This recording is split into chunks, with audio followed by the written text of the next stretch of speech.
తెలంగాణ కాంగ్రెస్ పార్టీలో ఎట్లుందంటే పన్నుపోటు మీద రోకటి దెబ్బ అన్నట్టుగా ఉంది పరిస్థితి.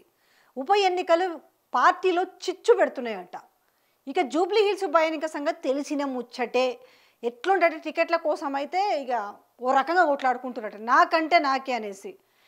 వీళ్ళేమో అసలు సర్వేలో ఎవరికి గెలుపు అవకాశం ఉందో వాళ్ళకి మీన్స్ గెలుపు గుర్రానికి మాత్రమే టికెట్ ఇస్తామని మంత్రి పొన్నం చెప్పుకుంటూ వస్తుండు. ఇంతకీ మరి ఆ గెలుపు గుర్రం ఎవరు? అసలు గెలిచే అవకాశమే లేదు కాంగ్రెస్ పార్టీకి అనేసి సర్వేలు చెప్తున్నాయి. ఈ సర్వేలు కూడా ఎవరో చేయించుకున్న సర్వేలు కాదు, ఏకంగా ఢిల్లీ నుంచి మీనాక్షి చేయించిన సర్వే కావచ్చు, రాహుల్ గాంధీ చేయించిన సర్వే కావచ్చు, లేదు రేవంత్ రెడ్డి చేయించుకున్న సర్వేలు కూడా ఇటు బీఆర్ఎస్ఏ దూసుకుపోతుంది. ఈ నేపథ్యంలో ఇంకా గెలుపు గుర్రం ఎక్కడి నుంచి దొరుకుతుంది అనేసి కాంగ్రెస్ పార్టీలో ఉన్న లీడర్లే మాట్లాడుకుంటున్నారట.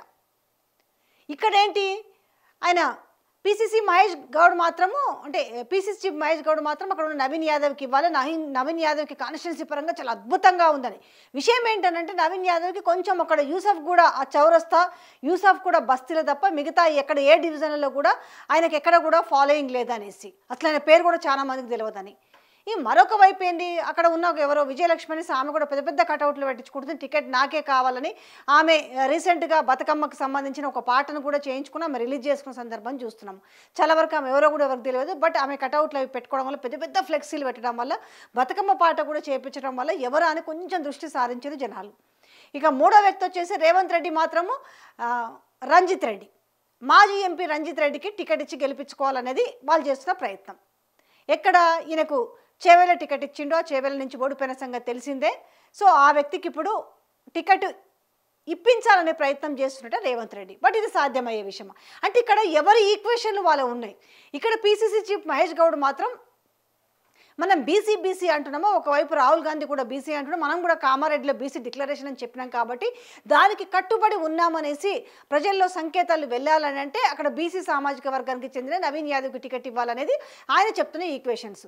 బట్ ఇక్కడ రంజిత్ రెడ్డికి టికెట్ ఇవ్వాలనే ఈక్వేషన్ పైన కూడా ఇంకొకటి ఉంది, దాని వెనకాల లావాదేవీలు ఉన్నాయనే మాట వినిపిస్తుంది. అది ఎంత నిజమో అంటే అనుకుంటున్న మాట ఇది. గాంధీ భవన్లో 150 కోట్లు ఇచ్చి ఆయన టికెట్ కొనుక్కోవడానికి కూడా సిద్ధంగా ఉన్నాడు రంజిత్ రెడ్డి. టోటల్ ఖర్చు అంతా కూడా ఈ 150 కోట్లు సదరు వ్యక్తికి ఇవ్వడమే కాకుండా ఖర్చంతా కూడా ఆయనే పెట్టుకుంటాడు కాబట్టి ఆ టికెట్ ఆయనకి ఇప్పించే ప్రయత్నంలో ఉన్నారనేది మరొక చర్చ. ఇది బయట ఎక్కడో కాదు, ఇది గాంధీ భవన్ వర్గాల్లో వినిపిస్తున్న చర్చ. ఇక ఎవరికి వారు ఇక్కడ అంజన్ కుమార్ యాదవ్ నాకెందుకు టికెట్ ఇవ్వరు అనేసి నేను గెలిపించి చూస్తాను. తర్వాత దానం నాగేంద్ర నేను ఇక్కడ రాజీనామా చేస్తాను, సో ఎలాగో ఫిరాయింపు ఎమ్మెల్యేలపై నాకు అనర్హత బయటపడే అవకాశం ఉంది కాబట్టి, ఎందుకంటే నేను ప్రూవ్డ్ అది, నేను కాంగ్రెస్ పార్టీ బీఫామ్ మీద నేను ఎంపీ అభ్యర్థిగా పోటీ చేసిన కాబట్టి నేను రాజీనామా చేస్తాను, నాకు జూబ్లీ హిల్స్ టికెట్ ఇవ్వండి, నేను గెలుస్తాను, నాకు గెలిస్తే మంత్రి పదవి ఇవ్వండి అనేసి. ఇట్లా ఎవరికి వారు వాళ్ళ ఈక్వేషన్స్ ప్రకారం అంటే ఒక చిచ్చు ఎవరికి వాళ్ళు అంటే హైకమాండ్ దగ్గర లాబింగ్లు చేసుకునే ప్రయత్నం జరుగుతుందట. ఈ లోపల ఏంది అని అంటే లోపల ఉన్న మంత్రులు కానీ లీడర్ల విషయంలో ఏంది అసలు ఈ ఉప ఎన్నికల చిచ్చేంది ఇది ఒక ప్రాణం అంటే ఎట్లుందంటే వాళ్ళకి ఇప్పుడు చావా రేవా అన్నట్టుంది వాళ్ళ మధ్యలో. ఇటు చూస్తేనేమో జూబ్లీ హిల్స్ బై ఎలక్షన్, మరొక వైపు ఏమో ఫిరాయింపు ఎమ్మెల్యేల ఇష్యూ. ఏమనంటే మేము 2-3 రాజీనామా చేస్తామని వాళ్ళు బెదిరిస్తున్నాం అయినము. ఇక మూడో అంశం వచ్చేసి లోకల్ బాడీ ఎలక్షన్స్ నోటిఫికేషన్ వచ్చింది కాబట్టి ఇక్కడ మీనాక్షి సర్వే చేపిస్తే 0 సీట్లట. అంటే ఎట్లా ముందుకు పోవాలనేది వాళ్ళలో ఒక అగ్ని పరీక్ష మొదలైంది. ఎక్కడికక్కడ ఏమైందంటే అష్టదిగ్బంధనం లాగా అయిపోయింది వీళ్ళ పరిస్థితి. ఇప్పుడు ఇక్కడ జూబ్లీ హిల్స్ ఉప ఎన్నిక గెలవకపోతే అంటే జనాల్లో ఎలాంటి మెసేజ్ వెళ్తుంది? ఇప్పటికే మొన్న చూసిరు అంటే ఇప్పుడు మూసీ వరదల నేపథ్యంలో కూడా ఎలాంటి ఇంటిమేషన్ లేకుండా వీళ్ళ స్వార్థ రాజకీయాలకు మాత్రమే చెప్పా పెట్టకుండా గేట్లు ఎత్తేసి మునిగిపోయేలాగా చేసిరు మూసీ విషయంలో అనేది బాగా ప్రతిష్ట పాలైంది ఈరోజు ప్రభుత్వం. దెన్ ఇక్కడ లోకల్ బాడీ ఎలక్షన్ల విషయానికి వస్తేనేమో యూరియా కొరత కావచ్చు, ఇవాళ అన్ని వర్గాల ప్రజలు కూడా ఇబ్బందులు ఎదుర్కొంటున్న పరిస్థితి నేపథ్యంలో లోకల్ బాడీలో 0 కనపడుతుంది. ఇక్కడ చూస్తేనేమో ఈ పరిస్థితి జూబ్లీ హిల్స్లో. ఇప్పుడు మన మూసీ ఎఫెక్ట్ చాలా భారీగా పడింది. అంటే ఏది పట్టించుకుంటలేదు ప్రభుత్వము.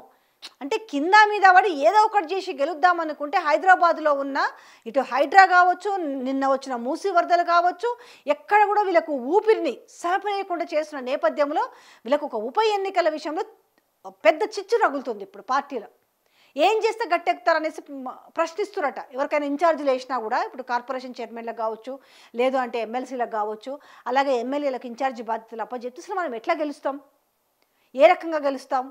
మనం ఇచ్చిన హామీలు నెరవేర్చకపోగా కొత్త సమస్యలు వాళ్ళ పైన తెచ్చిపెట్టాము. హైడ్రా అనేది ఈరోజు పెద్ద భూతం అయిపోయింది.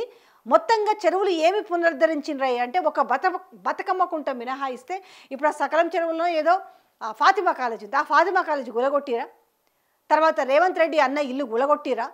ఇట్లాంటివన్నీ కూడా వాళ్ళే మాట్లాడుతున్నారట. బయటలో ఎవడో మాట్లాడుకోవాల్సిన అవసరం లేదు. వాళ్ళకు రివ్యూ మీటింగ్లు అయినప్పుడు మనం ఏదైనా చేసి గెలిచి తీరాలన్నప్పుడు ఇవన్నీ ప్రశ్నలు వాళ్ళు ఎమ్మెల్యేలు కావచ్చు, కార్పొరేషన్ చైర్మన్లు కావచ్చు, ఎమ్మెల్సీలు కావచ్చు, వీళ్ళందరూ కూడా ఆ విషయాలను కూడా పాయింట్ వైజ్గా మొదలు పెడుతున్నట్ట. ఏ రకంగా పాజిటివిటీ ఉంది మనం గెలవడానికి, అధికారం ఉంది కదా అనేసి మనం ఎంత డబ్బులు పెట్టినా, ఎంత పోలీసులను వాడుకున్నా, లేకపోతే మిగతా ప్రభుత్వ అధికారులు వాడుకున్న, జనాల్ని బెదిరించినా కూడా గెలిచే అవకాశం 100% లేదని చెప్పేసి వాళ్ళు చెప్పేస్తున్నారు. సర్వేలు పక్కన పెట్టండి, వాళ్ళే ఓన్ సర్వే చేసినట్టుగా చెప్పేస్తున్నట్ట.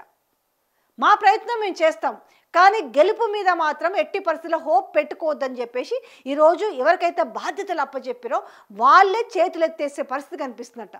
మా ప్రాణం మీదకి వస్తుంది ఈ ఉప ఎన్నిక. ఎక్కడికి పోయినా కూడా ఇప్పటికిప్పుడు సపోజ్ మన షేక్పేటలో ఏవో కొన్ని అభివృద్ధి కార్యక్రమాలను మొదలుపెట్టారు, కానీ ఈ విషయం ప్రజలకు తెలుసు కదా. మనం ఇప్పటికిప్పుడు నాలాలు బాగు చేస్తామో, లేకపోతే గుంతలు పూడుస్తామో, లేకపోతే రోడ్ల మీద మట్టేస్తామో, ఇంకేదో వాళ్ళకు ఉన్న ప్రాబ్లం సాల్వ్ చేస్తామంటే ప్రజలు నమ్మే అవకాశం ఉందా? అసలు వాళ్ళ గుండెల్లో నుంచి కానీ, వాళ్ళ మైండ్లో నుంచి కానీ హైడ్రా అనే భూతం ఇంతవరకు తొలగిపోలేదు.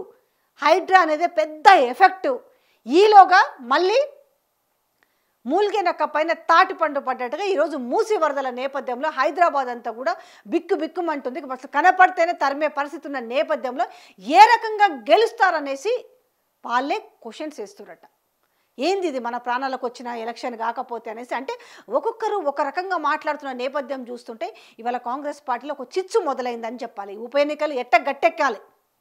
ఒకవైపు జూబ్లీ హిల్స్, తర్వాత ఇప్పుడు రాజీనామా చేస్తామని ఒకవైపు బెదిరింపు, ఒకవేళ వీళ్ళపై అనర్హత వేటు పడితే ఏ రకంగా ఆ బై ఎలక్షన్ని మళ్ళీ ఎదుర్కోవాలి అనేసి. ఎట్లుందంటే పరిస్థితి, ముందు పోతే నుయ్యి, వెనక్కి పోతే గొయ్యి అన్న చందంగా ఉంది ఇప్పుడు పరిస్థితి, కాంగ్రెస్ పార్టీలో ఉన్న పరిస్థితి.